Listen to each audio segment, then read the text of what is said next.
Pada suatu hari, saya bersenggolan dengan seorang yang tidak saya kenal. Maka saya pun spontan bereaksi, "Oh, maafkan saya." Maka dia pun menjawab juga, "Maafkan saya." Orang itu dan saya berlaku sangat sopan. Maka kami pun berpisah dan saling mengucapkan salam. Subhanallah. Minta maaf, kemudian apa? Assalamualaikum. Akan tetapi ceritanya berbeda begitu saya sampai di rumah. Pada hari itu juga ada salah satu kolega terbaik saya menelpon. Maka dengan bahasa yang sangat lembut dan santun, saya pun ngobrol dengan kolega saya. Ketika saya sedang asyik nelpon, tiba-tiba anak laki-laki saya berdiri diam-diam di belakang saya. Saat itu saya berbalik dan hampir saja saya membuat anak saya jatuh. "Minggir, main sana." "Ganggu saja," teriak saya dengan marah. Dia pun pergi dengan hati yang hancur dan merajuk. Malam itu saya berbaring di tempat tidur.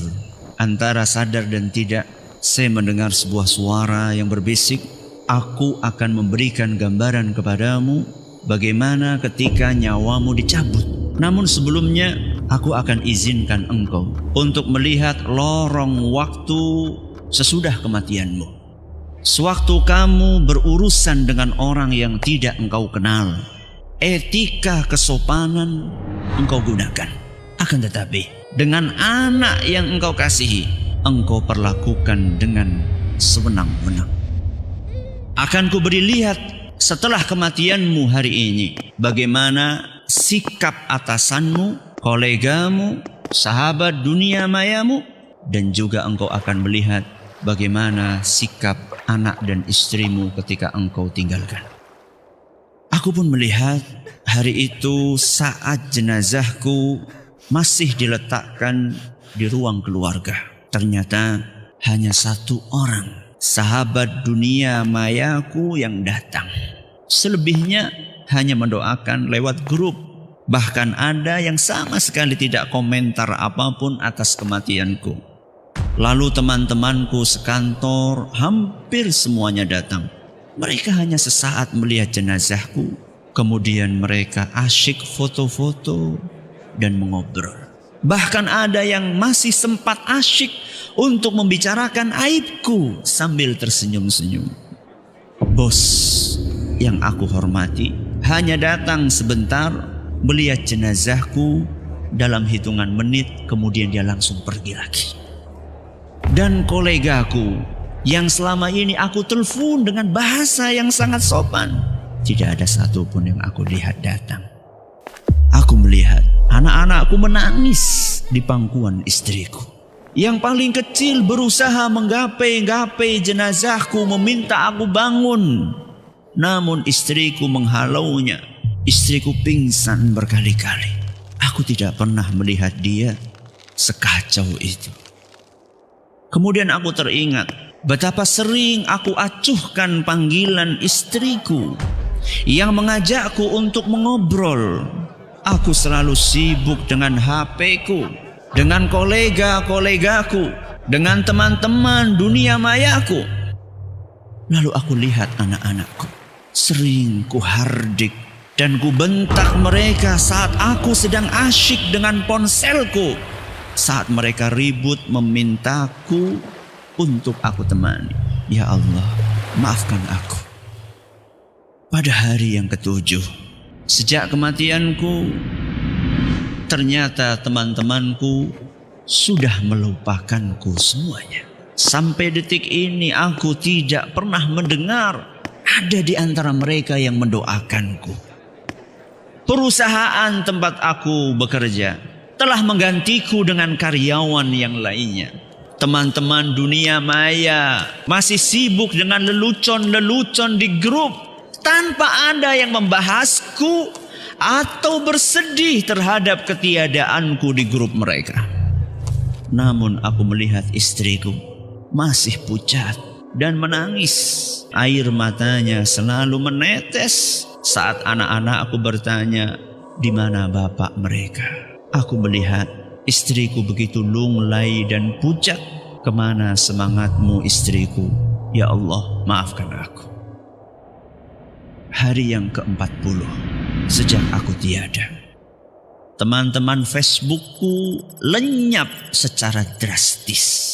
Semua memutuskan pertemanan denganku, seolah tidak ingin lagi melihat kenanganku semasa hidup. Bosku, teman-teman kerjaku, tidak ada satupun yang mengunjungiku di kuburan atau sekedar mendoakan dari rumahnya. Lalu kulihat keluargaku. Istriku sudah bisa tersenyum. Akan tetapi tatapannya masih kosong. Anak-anak masih ribut, menanyakan kapan bapaknya pulang. Dan yang paling kecil, yang paling kusayang, masih selalu menungguku di jendela menantikan aku datang. 15 tahun berlalu. Kulihat istriku sedang menyiapkan makanan untuk anak-anakku. Sudah mulai kelihatan guratan tua dan lelah di wajahnya. Dia tidak pernah melupakan anak-anak untuk ziarah makam bapaknya. Jangan lupa berdoa setiap sholat. Sampai bertahun-tahun, anak-anak dan istriku pun masih terus mendoakanku di dalam sholat-sholat mereka, agar aku selalu berbahagia di akhirat sana. Lalu seketika, aku terbangun dan terjatuh dari dipan. Ya Allah, alhamdulillah. Ternyata aku cuma bermimpi. Pelan-pelan aku pergi ke kamar anakku dan berlutut di dekat tempat tidurnya. Masih aku lihat air mata di sudut matanya. Oh, kasihan sekali. Terlalu kencang aku membentak dia. Anakku, Bapak menyesal karena telah berlaku kasar kepadamu. Maka si kecil pun bangun dan berkata, "Oh Bapak, tidak apa-apa. Aku tetap mencintaimu."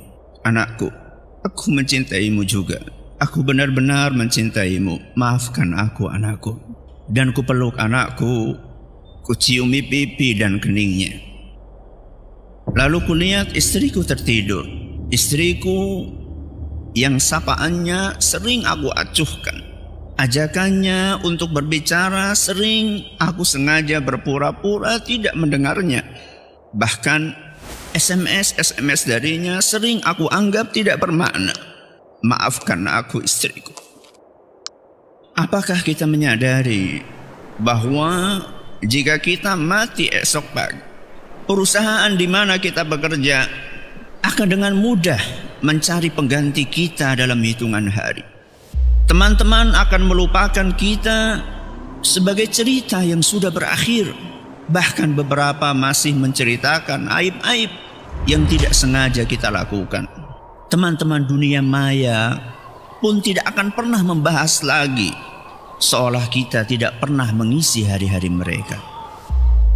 Lalu aku rebahkan diriku di samping istriku. HP-ku masih terus bergetar. Berpuluh-puluh notifikasi masuk menyapa aku, menggelitik untuk aku buka.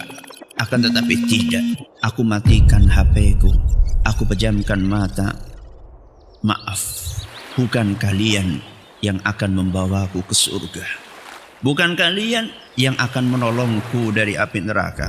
Akan tetapi ini dia keluargaku yang saat kita tinggalkan akan merasakan kehilangan selama sisa hidup mereka.